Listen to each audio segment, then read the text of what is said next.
Hi, everyone. Welcome back to our next episode of Calm is Hot.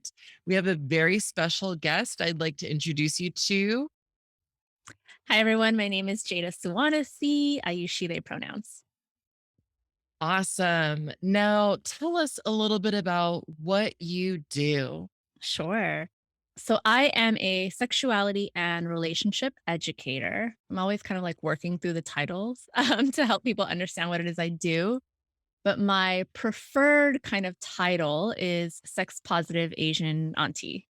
That's kind of what I try and embody beyond like being an educator or a facilitator. Sometimes people like call me a coach because of the type of work that I do, but mostly I'm just trying to be an auntie. I'm trying to be the sex positive auntie that I needed growing up and that most of us kind of needed in our families. So, yeah, that's small little nugget of what I do in the world right now.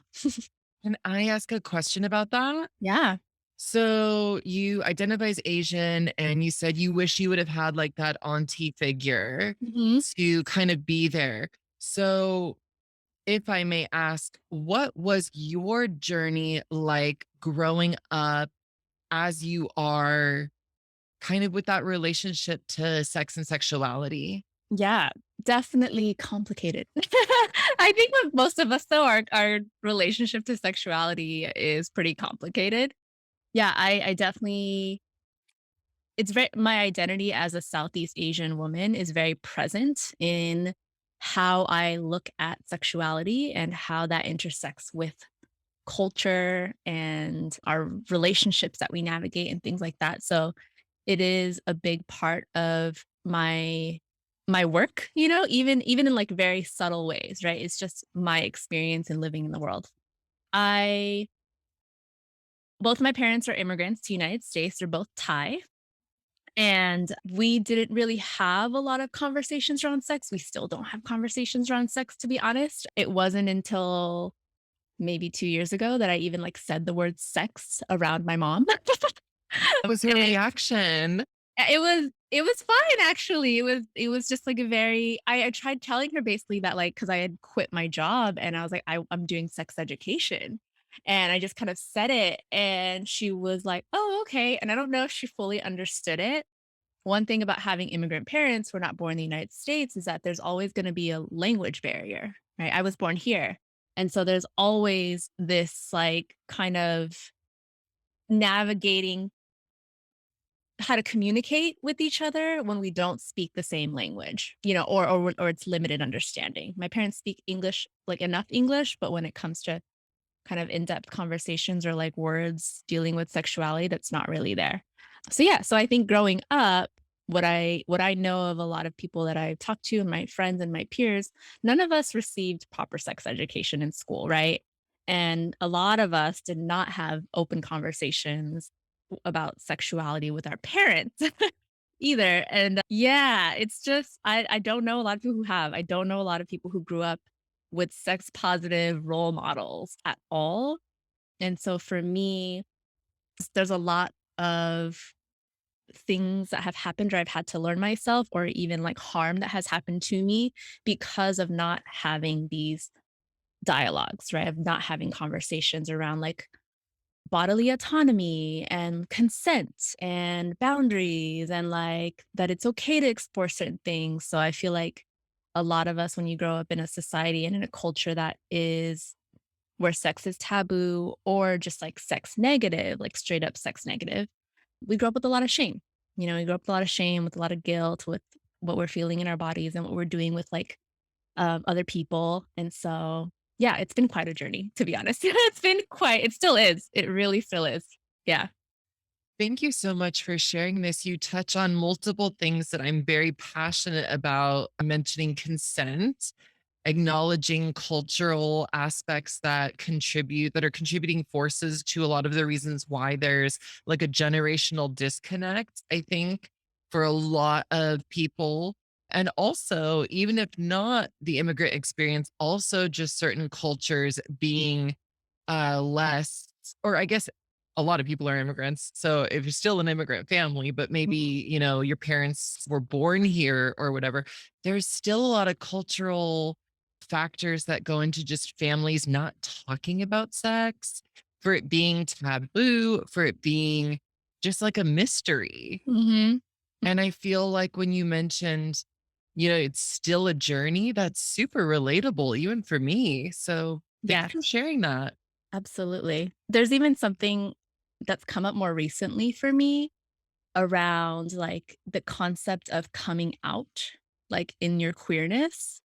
Because for a lot of people, a lot of in Western culture, like, we live in a culture of, like, people who are we do, like, pride parades, and people here are taught that, like, that's something that we should do is come out to our parents, or people are always asking, like, "Oh, when did you tell your parents?" Or, like, how did they take it?" And things like that, and I'm kind of having to unlearn this Western ideal that coming out is even necessary. Because in my family dynamic, and I think it's a cultural thing too. I think it's a Thai thing, but I'm not 100% sure. But in my family, like, we don't have the same level of, like, involvement in our personal lives the way maybe Western culture has idealized, if that makes sense. Like, this idea of, like, families knowing who you're dating even, or knowing who you're, like, spending time with all the time, like, that has never been a thing in my family. Like, we've never just outside of just sex, just even, like, me liking somebody or that those, like, just regular, kind of conversations were never part of our dynamic, and it doesn't feel, even when I visit family in Thailand, that just doesn't seem to be, like, a thing that you're, like, actively discussing your relationships to that level with your parents. And so for me, I've had to kind of, like, I don't think my parents need to know that part about me, and it's okay. Like, it doesn't feel like they don't know me because they don't know the extent of my queerness. I know that experience is totally different for a lot of people, but I'm kind of in this, like, trying to reconcile, like, do they have to know that piece of me in order to see me? Because at the end of the day, my parents love me and respect me and, like, actually don't have any issue with queerness at all, like, from what But it's like, do they have to know that piece of me in order to love me and respect me? Does that make sense? Everything you're saying is so making sense. Okay. Yes. Yes. Okay. Yeah. Yeah, Like, that's what's been floating in my head lately around the cultural piece and, like, mm, conversations on sexuality and queerness and stuff. Yeah. I feel like that's one of the first times I've heard it said like this, Mm. where it's more commonly what I hear, like, families don't. So I'm from a Middle Eastern background, Middle Eastern American, first generation on my dad's side, born here. And like we've never talked about like who we're dating. But then there's a weird time that comes that suddenly it's like, well, are you gonna give me grandchildren? Yeah. And it's like, wait, I've never even talked about dating. Mhm. It's never even been encouraged. It's always been school, career, and like other stuff. And then out of nowhere, I think some people get that curveball of like grandchildren question mark. And you're like, Yes. oh Totally. no, not gonna happen. Yeah, that's absolutely a thing, and so I've heard that from my friends too, and that's something that happens so much in Asian culture that I'm just like, all of a sudden you hit a certain age or you're done with school, and then everyone's asking the grandchildren marriage questions, and I'm just like, "You literally told us not to date ever." Like, or you were, like, so strict, and all of a sudden I'm supposed to magically know how to, like, find a partner to spend the rest of my life with, which has its own issues. But I actually started telling my parents when I was in college that I didn't think I ever wanted to have children. And so that is a whole again, like, a thing that was almost like it's been 10 years at this point. They know that I'm not having kids. And so I never really got those kind of questions. I never got again, we just didn't talk about those type of things. And I have just gotten to this point, it's like, I don't see that as a bad thing. I don't see that as, like, we have to talk about all these details of my personal life decisions for you to care about me. That's the part that I love. I feel like American culture has these like extreme views sometimes in so many ways. Mhm. that tries to teach people that, like, especially with the coming out process, I understand the historical, like, point of reference to it and the necessity for, like, calling attention to danger put on youth, etc. But, like, again, that was also a very white American experience. I acknowledge my whiteness in relation to this, but, like, it's a very it's like a very, like, 16-year-old white gay boy, in Illinois, like, it's Mhm. risky coming out, and we want them to be able to come out. But, like, what's going on in everybody else's household? Mm, Like, and I think that you're really speaking to something that's shifting my ideology away from, like, everyone needs to be able to come out mhm, to, what if that was just a private part of our lives that we didn't always have to disclose with everybody? Like, mhm. you kind of just blew my mind. I yeah. Okay, so part of how I even, like, got to this thread of thinking was because I had a friend who moved to Southeast Asia and identifies as queer himself and just talked about from the United States, but talked about the comparison of the violence that happens against queer and trans folks here in the United States versus the oppression that happens in Southeast Asia that doesn't feel as explicitly violent, if you will. There's I would not say it's equal, right? Like trans and queer folks don't necessarily have rights, they're not as protected, but the level of like physical harm, this like constant threat to your actual physical body is not the same over there. It just isn't, right? It's not like that in Thailand, right? I mean, I'm sure it's in cases there are there are violent instances, but it's not to the same degree, I think, as it has historically been in the United States. And I think that's why this like reaction, this need, and this fight to claim your identity, to claim space in a society that is trying to kill you, right? And trying to threaten you is so necessary. So I don't see that, right? I don't see these as like, this is how society should be. This is like, but it's just really different, right? When you go somewhere else, when you go to Thailand and there's this general, not necessarily acceptance, but tolerance of queerness that doesn't really exist here yet in the same degree, right? And so I think that's why it's over there. It's like, okay, it just kind of is. You're queer, like it's not something I need you to be.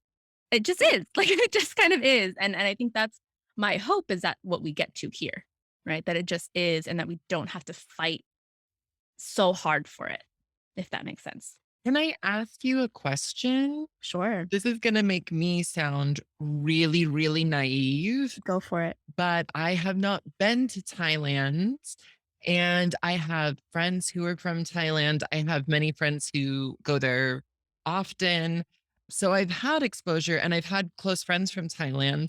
So I've had exposure to the culture from their perspectives. Again, it's not my lived experience, it's theirs, what they share with me.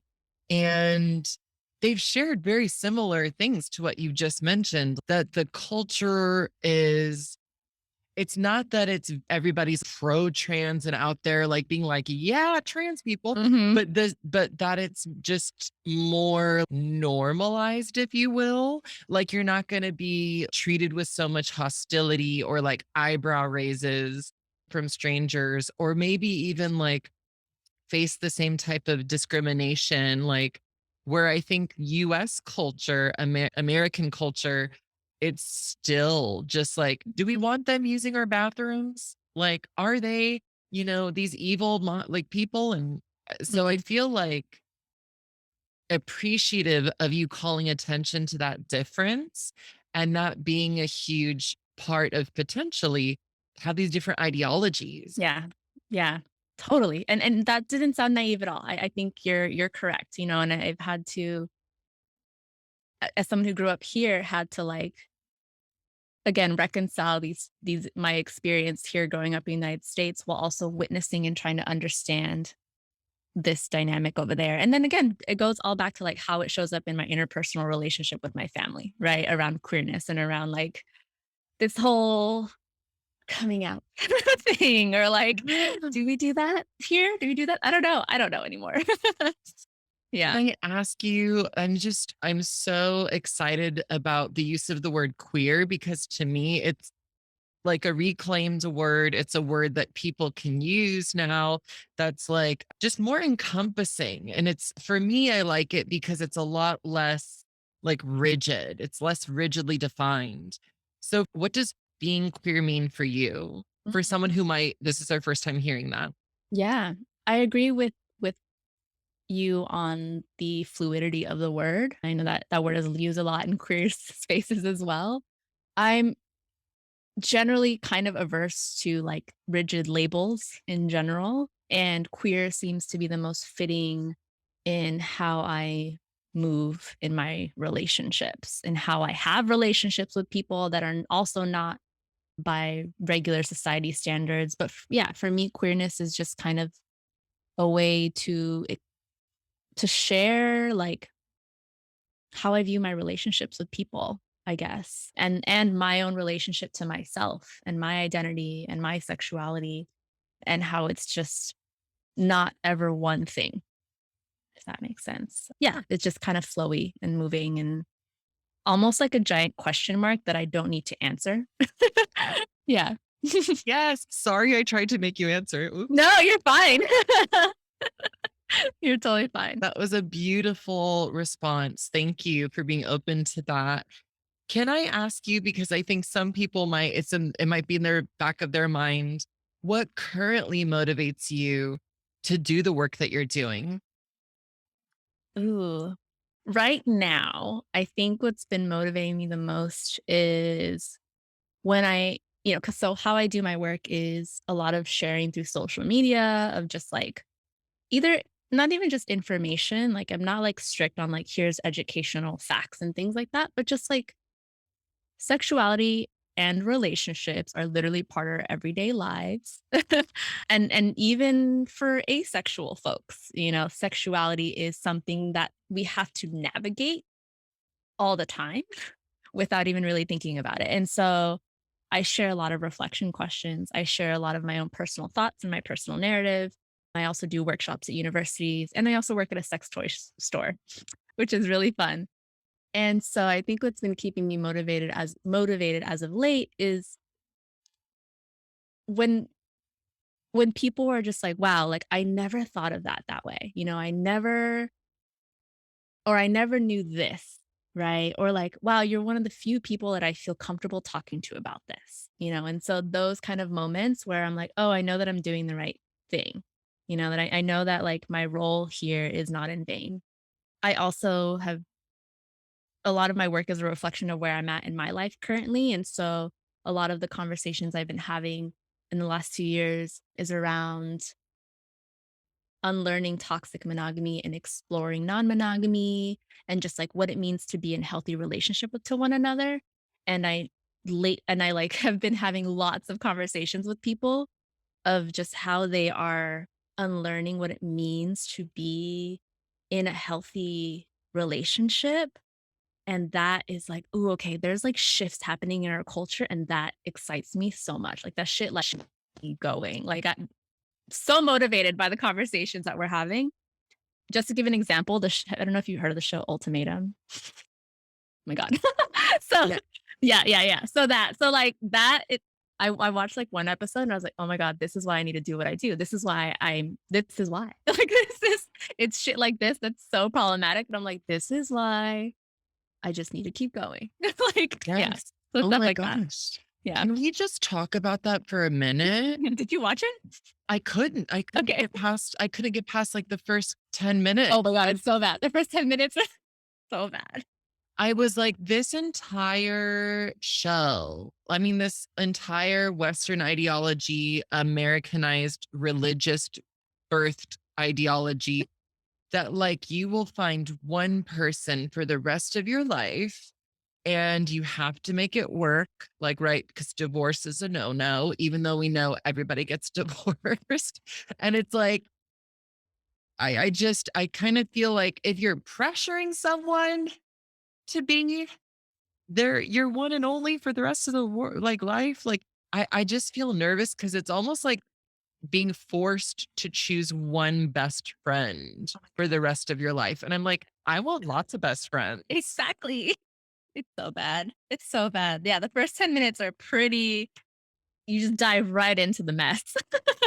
Yeah. Yeah. Yeah, yeah. So I watched the first episode and, like, live streamed with, like, another dating, like, coach, in the space, and both of us I mean, basically, the show is a really good example of, like, coercion.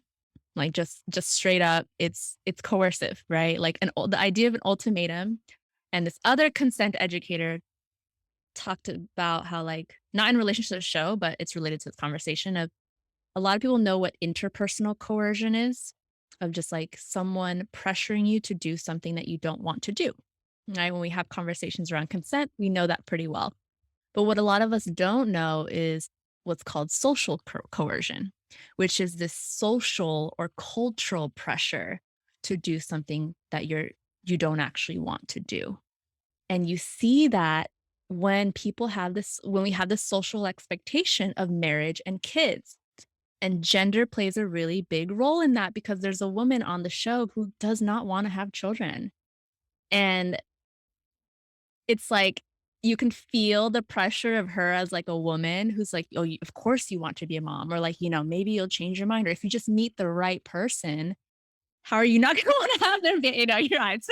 But really though, like, so that this show is a really good example of both interpersonal coercion of like, if you don't blah blah blah, then you don't really love me, right? If you're not willing to marry me, or if you don't want to do this, if you don't choose me, that's coercion. And then at the same time, this layer of social coercion because we live in a society, as you said, with this like religious, sometimes, yeah, religious pressure to, yeah, to do relationships in one very rigid way. Thank you so much for speaking on that because I feel like social coercion, I feel like it's so powerful. Like, I grew up, we've got like all these different groups that we're a part of, right? All these different cultures we're a part of, like ethnic culture, family culture, church culture for some people, school culture, all the things. And a lot of them reinforce the same Hmm. like outcomes. They push the same outcomes on people. And it's like, gosh, can people get a break? Can I live? Can we, yeah, yeah, Can I like, live? yeah, like, geesh, I know. That's how I feel too.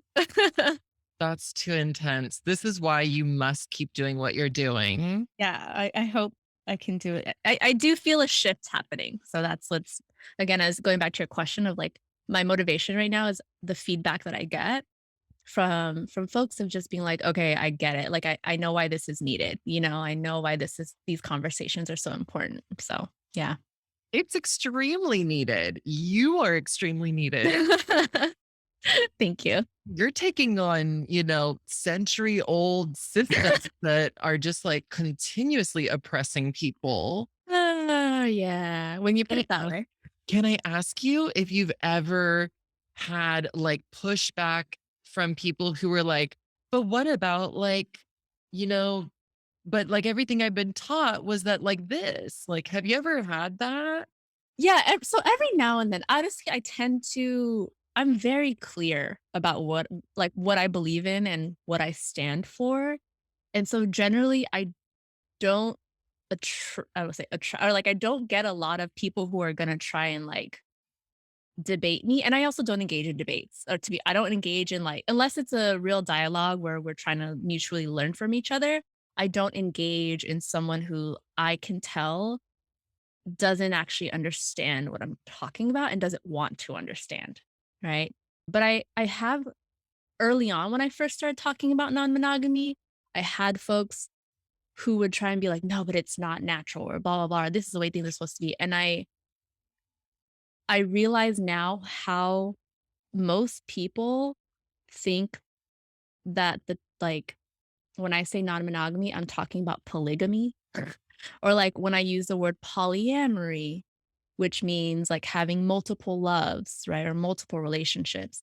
That again, I'm talking about polygamy, which is like institution of marriage where one man has multiple wives. And that's totally different. Like people go to the sister wives thing. And I'm like, that's not what I'm talking about here.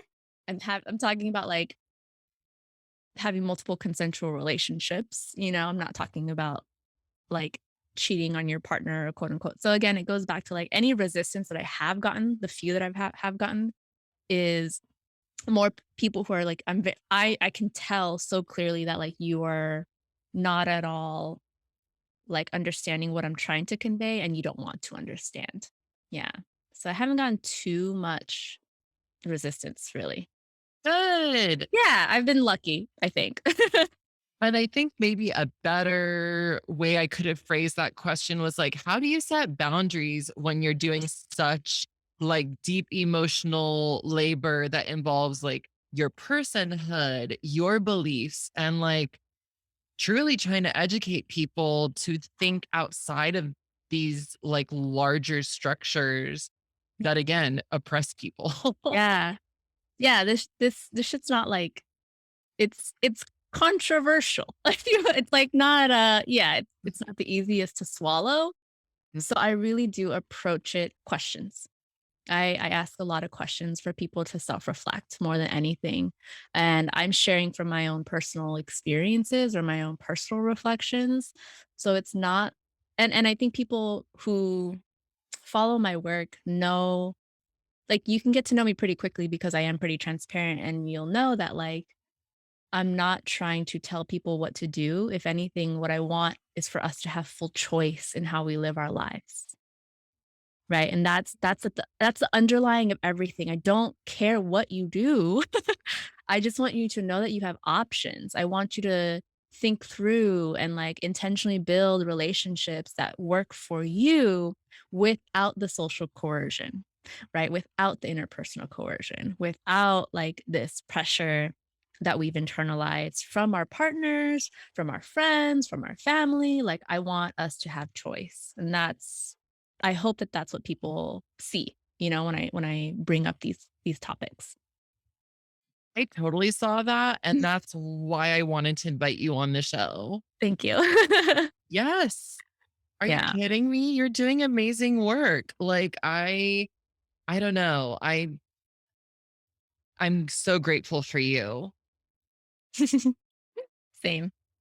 Yay. One more question that I have is what are some common misconceptions you run into when people are maybe like curious about polyamory, non-monogamy, sexuality, queerness?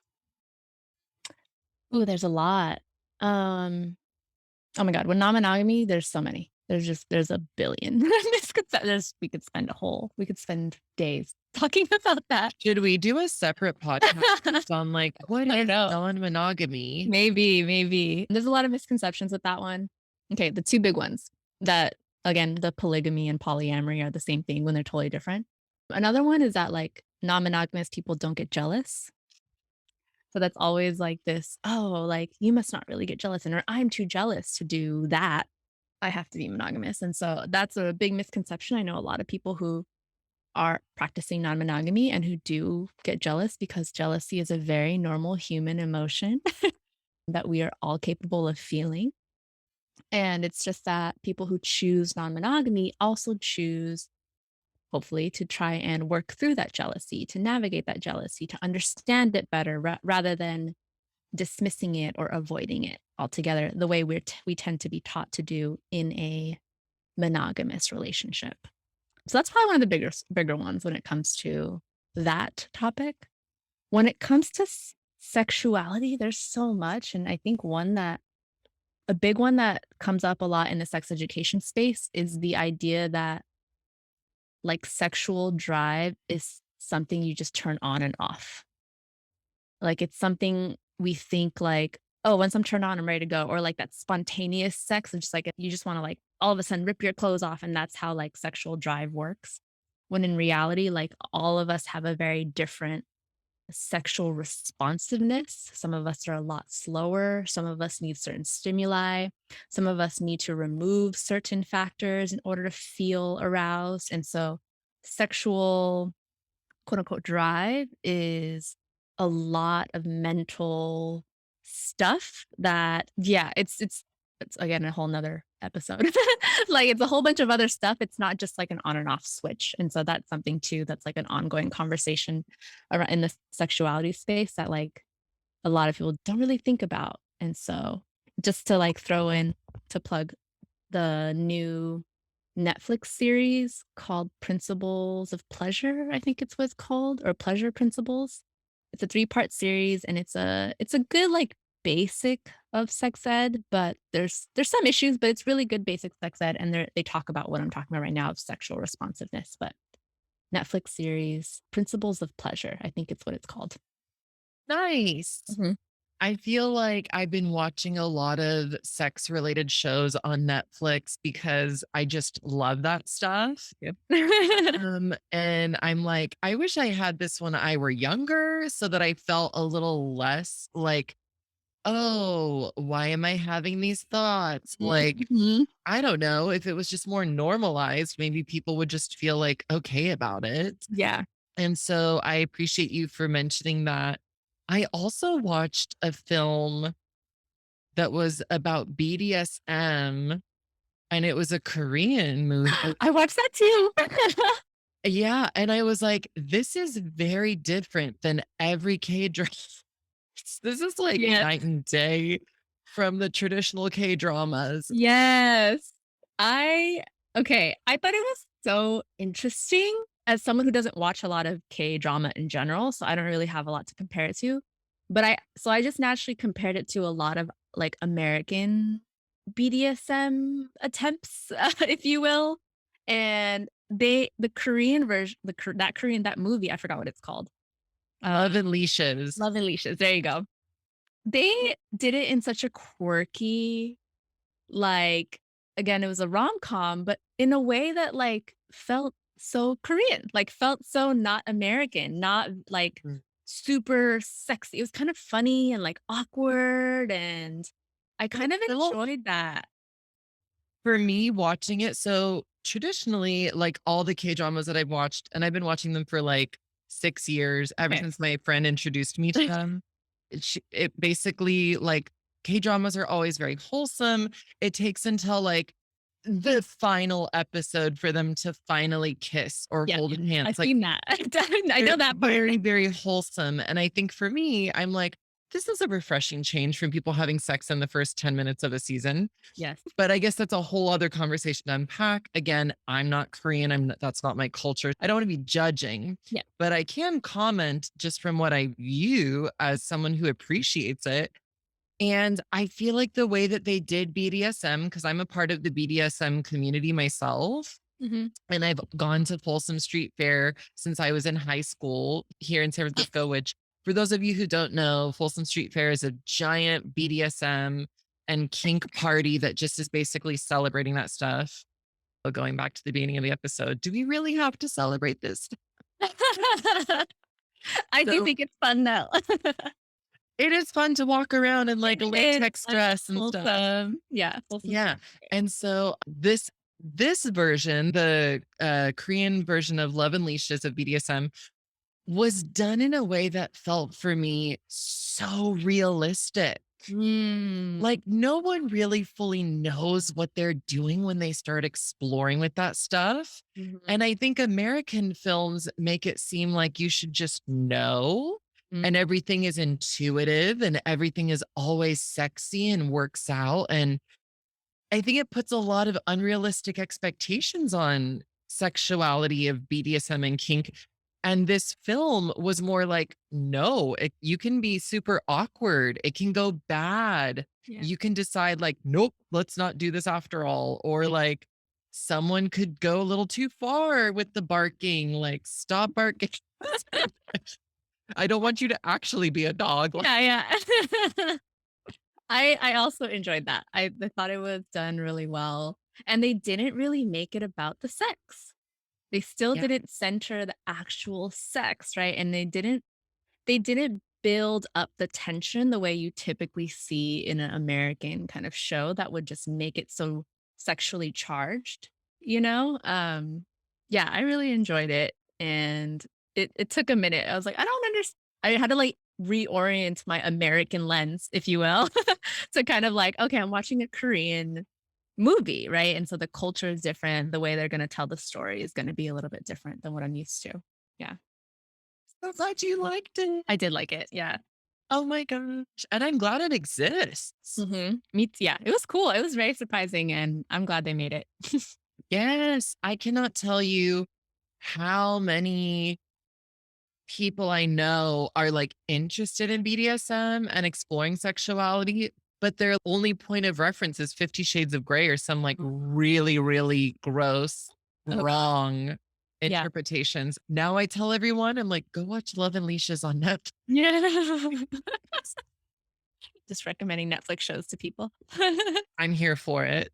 What would you go back and tell your younger self? Oof. I talk to my younger self so often. She really guides most of this work, to be honest. Wait, say more about that. I think, yeah, different younger versions. So there's my college version, there's my maybe high school version, and then there's the young Jada. So I think all of them kind of guide what I do now. And a lot of it is I'm honestly just trying to create the kind of world that I needed when I was younger. Right. And so what I needed when I was younger was a way to feel safe in my body. Right. What I needed when I was younger was to have someone, anyone I could talk to where I could share my questions without judgment.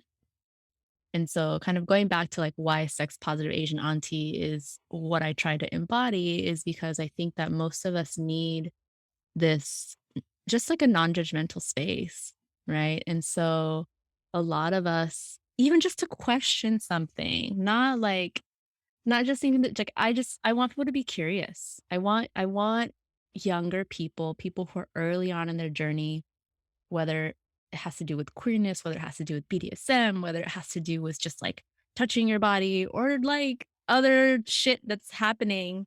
I want people to harness their curiosity because that's the only way we're ever going to quiet the shame, right? Yes. That's it.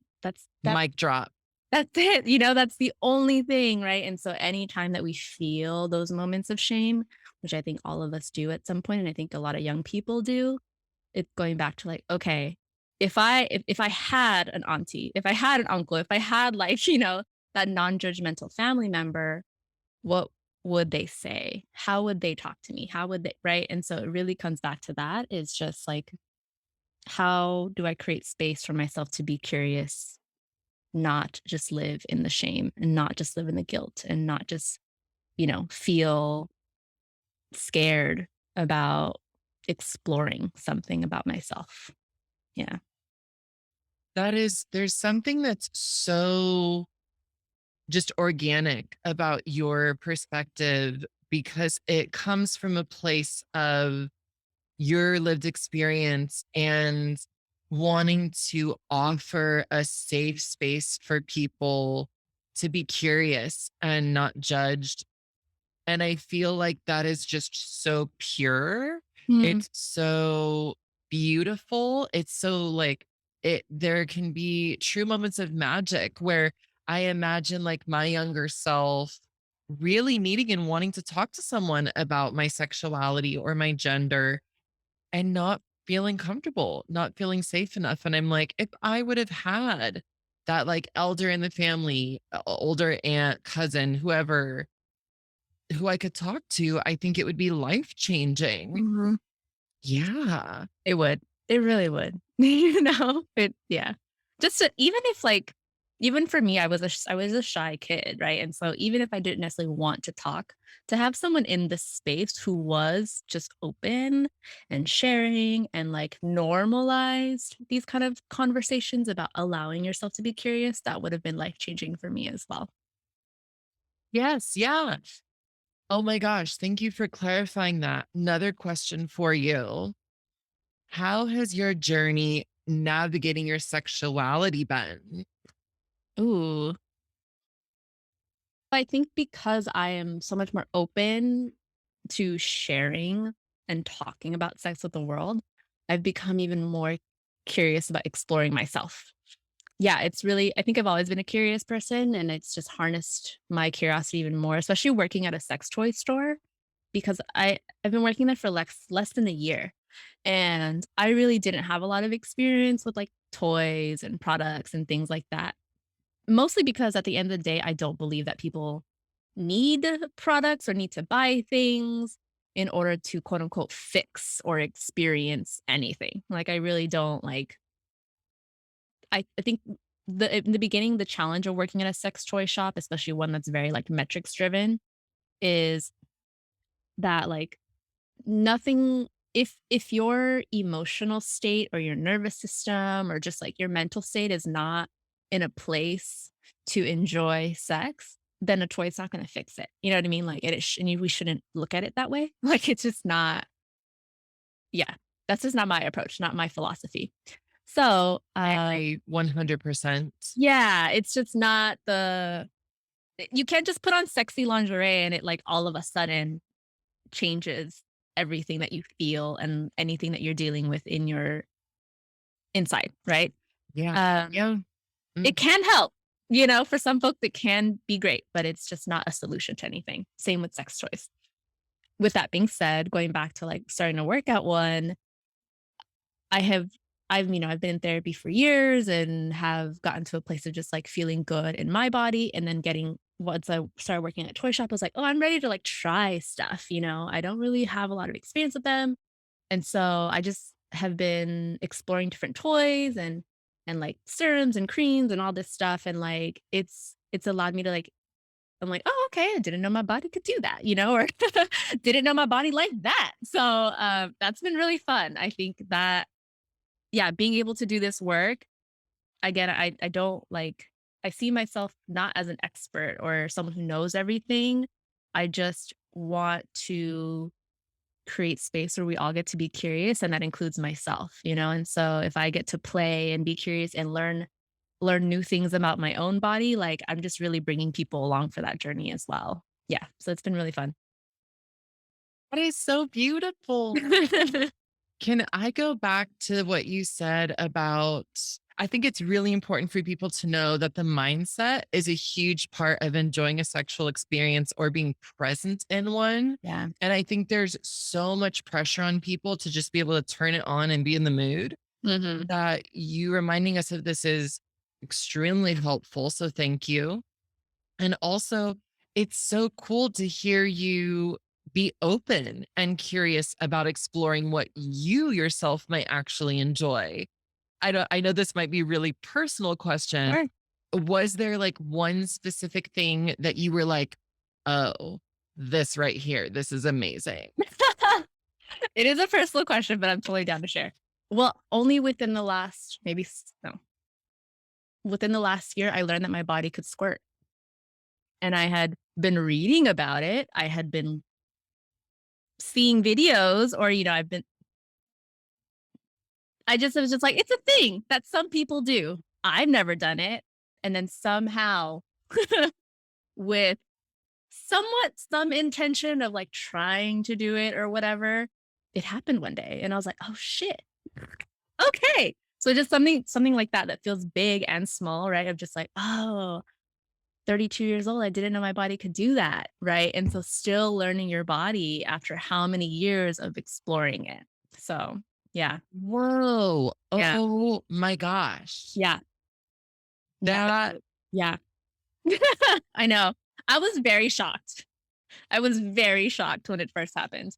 I was like, "Oh, okay. Okay." Yeah. so like exciting. It is. It is. And I think I'm more like besides the actual feeling of it, to me, I'm just excited that like, yeah, there's really you're always getting to explore a new part of your body. And also, like, oh, what you read isn't always gonna work for you because I read multiple things like how people do this or what it's supposed to feel like. And you really never know until you take the time to intentionally explore your own body. Yeah. which is why we need better sex education. Yes, exactly. Just Full giving people circle. just giving people permission to explore and be curious. That's it. Yes. That's all it is. Yes. Mhm, Maybe we would start seeing some of those statistics change of, mhm. this is a very binary statistic, but maybe we would start seeing some shifting away from like people with penises only ever having like orgasms in sexual encounters, right? When we know Mm, like the rate for mhm. people without penises is like so much, Lower. Yeah. it's Oh, like yeah. so drastically lower. And I'm like, I wonder what's contributing to that. Yeah. There's a lot of mental stuff that goes into a sexual encounter. It's not just physical stimulation. Like that's not the only thing. And so if Exactly. we had better sex ed, I guarantee you we'd have better numbers. Yes, 100%. 100%. Yes. And if we honestly, it seems so counterintuitive, but like sex educator hat on is because we're a lot of times we have been taught this like very goal oriented way of viewing sex of like orgasm is the goal. We miss the opportunity to be more focused on just general pleasure, and that is the part that gets you to orgasm. Like not trying to orgasm helps you orgasm. Like which again feels very counterintuitive, but when you shift the focus to just what feels really good, right? And like being present, being mindful, feeling different sensations, non-penetrative sex, that is what actually helps you achieve more pleasure in your body and then ultimately can lead to an orgasm. Can I comment? Yes. I'm obsessed with foreplay. Like, if I It's core play to me. like literally foreplay is core play. I'm stealing Yeah. that. Yeah, That's please do. that's, aw- I don't know who I heard it from, but yeah, that's it's foreplay. awesome. It's not even foreplay. I feel like for me, I've had so many situations, and I don't know if you have too, but like I typically historically have hooked up with a majority cisgender masculine people. Once I started branching out, I was like, Yeah. wow, Yep. pleasure can be so much nicer. I've never felt more pressure in my life to orgasm than by all of these cis men who were always like, okay, are you close? Are you close? Are you close? And I'm like, we just started. Or I'm like, uh, I am absolutely not enjoying this like as much as I know I could. Mhm. And you want me to finish? Yeah. So I'll fake it so that you can get off. But like, why is that all? It's why is that always the goal? That's what I'm Yeah. going back to, taking Yeah. this back to that. Like, and then when I shifted it away and had my first like non normative sexual encounter, I was like, what do you mean we can just lay here and appreciate each other and just do all of the foreplay and all of the things that turn us on for hours? Like, that was one of the best orgasms of my life. Mhm. It's life changing. Life changing. What Because we're doing it all wrong. yes, yeah, there was zero pressure put on me to be like, okay, come on, are you done? And it's Mhm. like, is this a job? Like, Serious. what? Yeah. Yeah, that's exactly it. That's such a yeah. You encapsulated it. I'm sorry if that was TMI. No, not at all. I don't think that exists in most of my worlds. Same. That's the problem. Yeah, back to you. Back to you.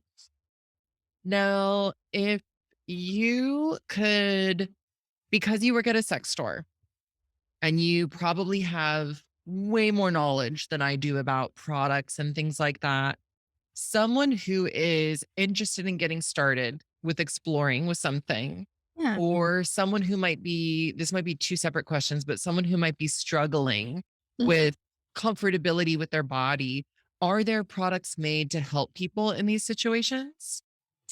So, immediately what comes to mind is, like, kind of like a first timer or beginner, like, Mm, that comes into the shop, and I, again, tend to always ask a lot of questions of, like, what part of your body are you trying to explore?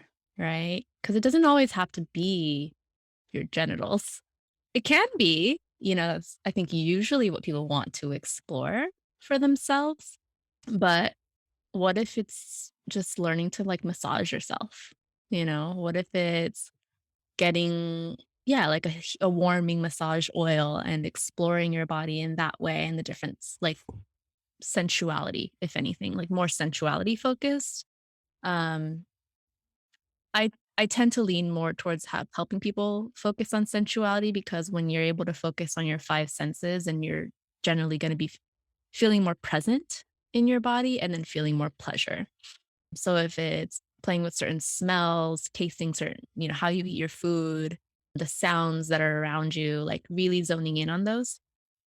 But if we're gonna be talking about, like, products and they do want, like, something to kind of help explore their body, I start with something really, really simple of, like, a wand vibrator or one of the like, a wand vibrator that can be kind of held and, like, cupped in the hand because it's really small, and that, again, can be used to, like, massage yourself, right? And so it's more about, like, just learning different sensations that your body enjoys or doesn't enjoy.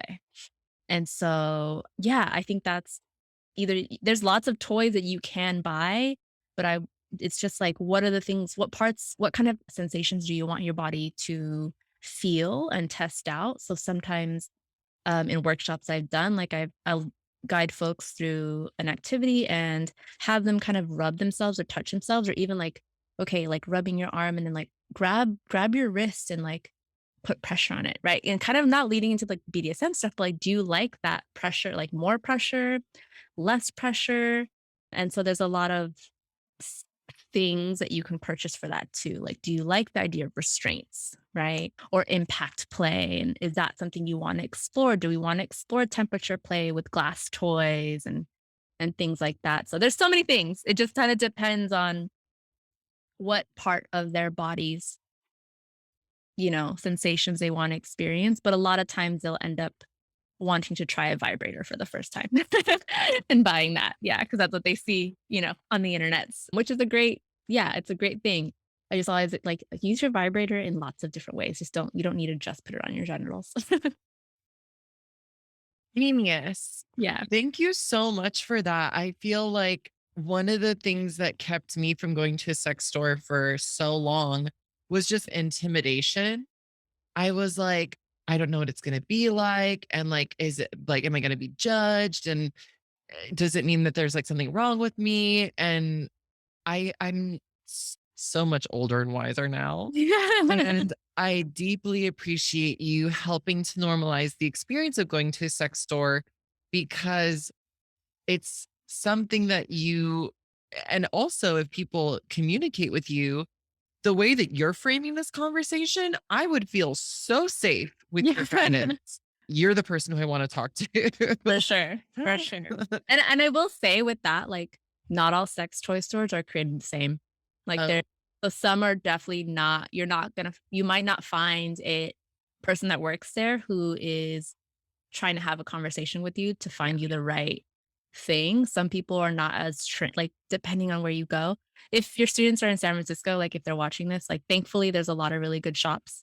I would definitely recommend Good Vibrations as one of them in the Bay. But I go to a lot of shops now for research purposes and for fun, and they're not all the same. Some are a little dingier. Some of them are it's just they cater to a different audience, not necessarily caring as much about the education or the, like, full kind of experience of the person that's shopping there. So it really does depend on where you go. You better get paid good. That's all I can say. Because Oh, you're no. holding space for people. You are like healing people, helping them navigate their relationship with their body. Like Yeah. that's a full on sex therapist. Oh, it Like is. To some degree, yes. I know lots of people's secrets. you are just such a magical human being. Yeah. So grateful for you. Appreciate you. Thank you. As we kind of come to a close, are there any final words of wisdom that you'd like to share from this like Asian auntie perspective that you kind of would like to bestow upon? Ooh, I feel like we covered a lot, more than I I know thought we we would. really did. We really did, more than I thought I would. I don't think I have any, like, you know, overarching wisdom. I think most of the time when I am talking about my work, a lot of it goes back to, like, this unlearning of the shame and, like, Mm, it's really about harnessing our curiosity, and so I just wanna, like, continue to repeat that it's okay to be curious, it's okay to ask questions, it's also okay to not know what you want when it comes to sex. Like, it's in sexuality or it's, like, okay not to know, and, like, living in that, I'm just like, "I'm not really sure," and, like, being okay with not being sure right now. I think that in our society, there's also a lot of pressure to, like, be clear, so that we don't cross boundaries and blah, blah, blah, or, like, someone doesn't cross our boundaries. You need to know what you want going into an experience, and a lot of times it's, like, actually just, like, being really honest about what you're exploring, and again, going back to the curiosity, the non-judgmental kind of voice. It's okay if you don't know. Just give yourself the time to explore. I love that. Yes, yes. Beautiful advice. Thank you from the bottom of my heart for being open to having this conversation Yeah. and for being the incredible person who you are. Thank you. This is lovely. Thank you so much for inviting me. Yeah, I'm gonna have to bring you back. Okay, that's fine. It'll be fun. Yay. I'll put how people can follow you in the description, but do you want to shout that out? Yeah, I'm on mostly on Instagram, Jayda, Jayda _KISSED. So Jada Kissed. Bye.